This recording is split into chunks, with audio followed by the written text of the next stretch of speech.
हमारा जो ये 12वां क्वेश्चन था वो था कि पर्याय पदों को मिलाना है। तो गजे, पर्याय का मतलब समानार्थक, गजे गजे का समानार्थक क्या है इसमें? करी। आप सभी जानते हैं, तो क्या हो जाएगा? करी। आपको सीक्वेंस वाइज लिखना है, ऐसे करके क्रॉस में नहीं लिखना है। गजे लिख के उसके आगे लिखना है आपको करी। उसके बाद आपको लिखना है काका। काका का मतलब सभी जानते हैं वायसा, तो आपको क्या करना है? काका के आगे वायसा लिखना है। उर्ग, उर्ग यानी क्या होता है? सर्प, तो आपको सर्प लिखना है।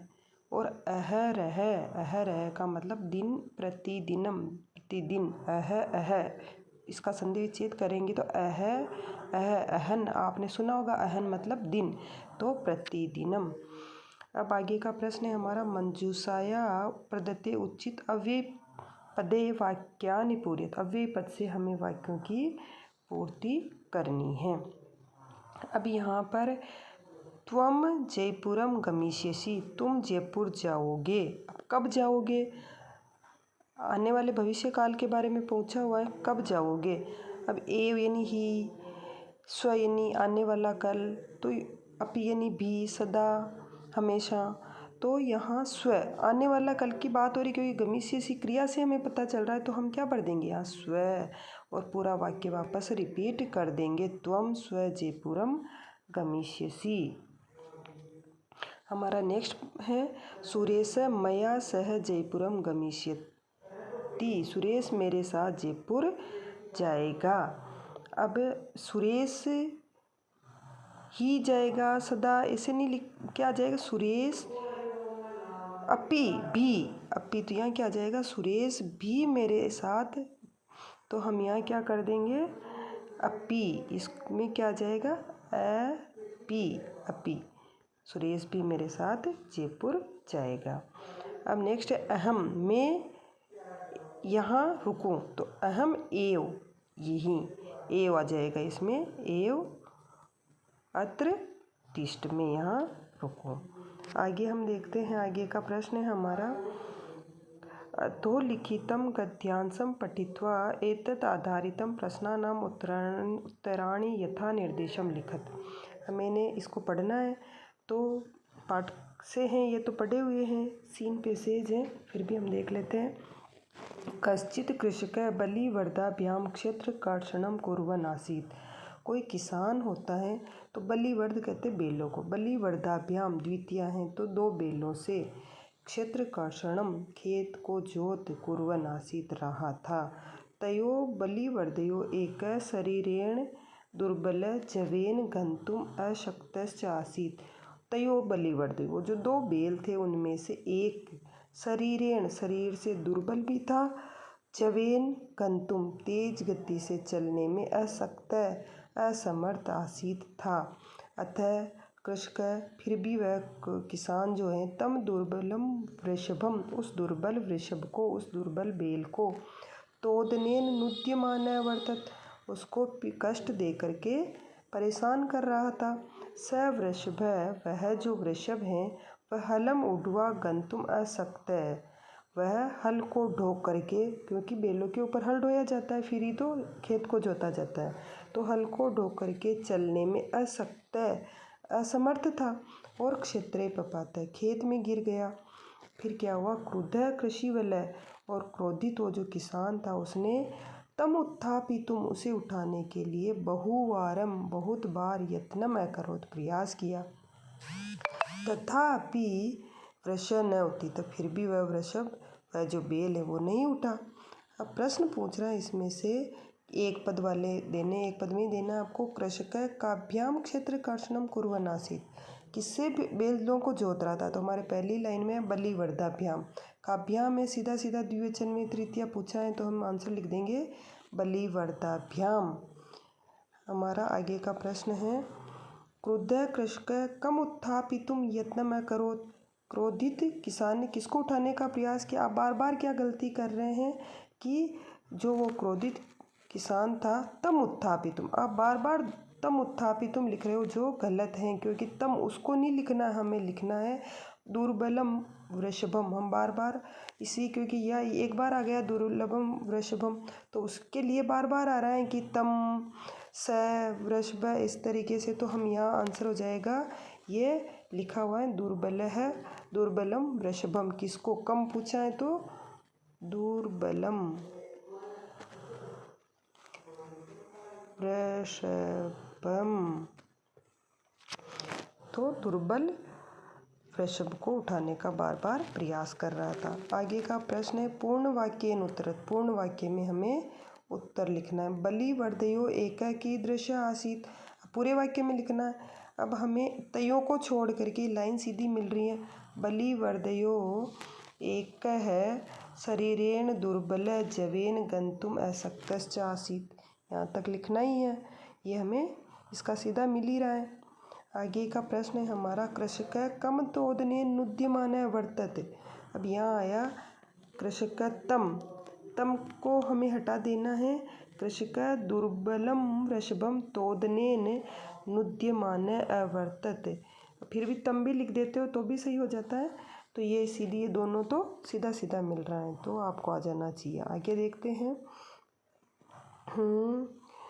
कि बलिवर्धयो इति संज्ञापदस्य गद्यांशे सर्वनाम पदम किम प्रयुक्तम। अब इसमें सर्वनाम पद पूछ रहा है, तो तयो बलिवर्धयो यहाँ आया है, इसमें इसी गद्यांश से ढूंढना है। तयो उन दोनों, बलिवर्ध दोनों तयो किसके लिए आया, बलिवर्धयो के लिए। तो तयो इसका सर्वनाम है, तो हमें लिखना है बलिवर्धयो इति संज्ञापदस्य गद्यांशे सर्वनाम पदम तयोः प्रयुक्तम। क्या प्रयुक्त है, तयोः प्रयुक्तम।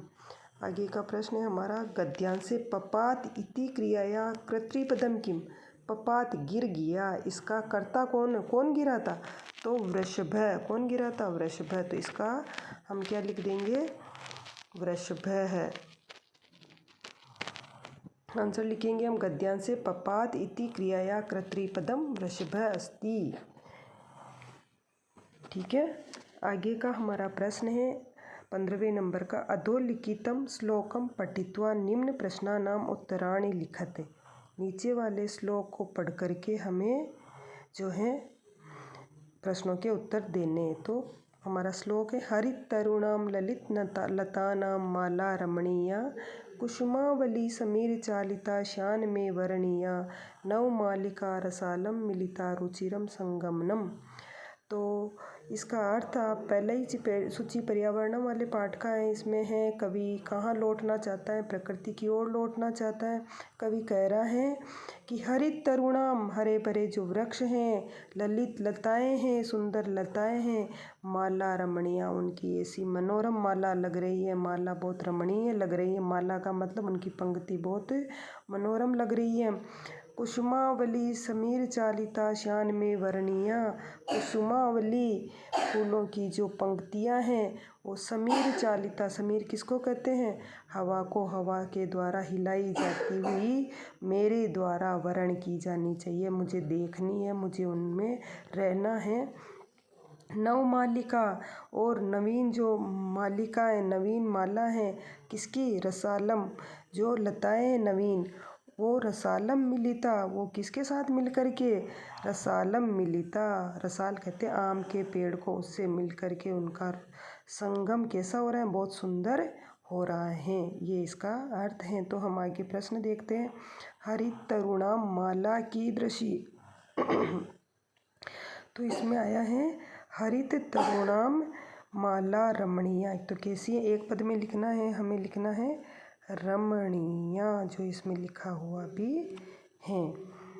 अब हम आगे का प्रश्न देखते हैं, नव मालिका कब मिली था, नवीन मालिका किससे मिली हुई है, तो किससे मिली हुई है नवीन मालिका, इसमें आया नव मालिका रसालम। तो हमें सिर्फ आंसर क्या लिखना है उस वाले प्रश्न का, रसालम। तो ये इसका आंसर हो गया। आगे का प्रश्न है कि का रसालम मिलिता तयो संगमनम कीदृशम जातम, कि रसाल से कौन मिला और उनका संगम कैसा हुआ। तो इसमें पहली ही लाइन है कि नव मालिका रसालम मिलिता रुचिरम संगमनम। तो ये पूरा इसका, रसालम से कौन मिला, नवमा लिखा और उनका कोमा लगा देना रसालम। फिर मिलिता रुचिरम संगमनम, मिल करके उनका संगम जो है बहुत सुंदर हो गया है। आगे का प्रश्न है कवे का वर्णीय स्यात्, कवि के द्वारा क्या वर्णीय है। तो इसमें लिखा है कि कुसुमावली समीर चालिता शान में वर्णीय। तो प्रश्न है इसमें कि कवि के द्वारा आपको लिखना है कवे कुसुमावली समीर चालिता वर्णीय। तो इसका अन्वय करके लिख देना आप समीर चालिता कुसुमावली वर्णीय। कवि के द्वारा समीर चालिता कुसुमावली वर्णीय। पहले आपको कवे लिखना है प्रश्न में से और फिर आपको यहाँ आंसर में से लिखना है कि क्या लिखना है आपको आंसर में से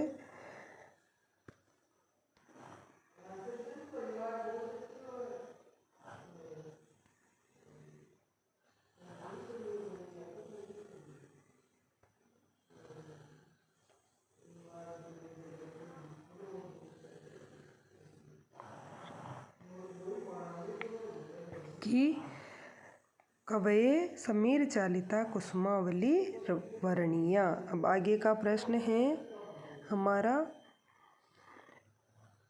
यथा निर्देशम उत्तरम लिखत। तो मैं इति सर्वनाम पदम कस्मे प्रयुक्तम, किसके लिए आया।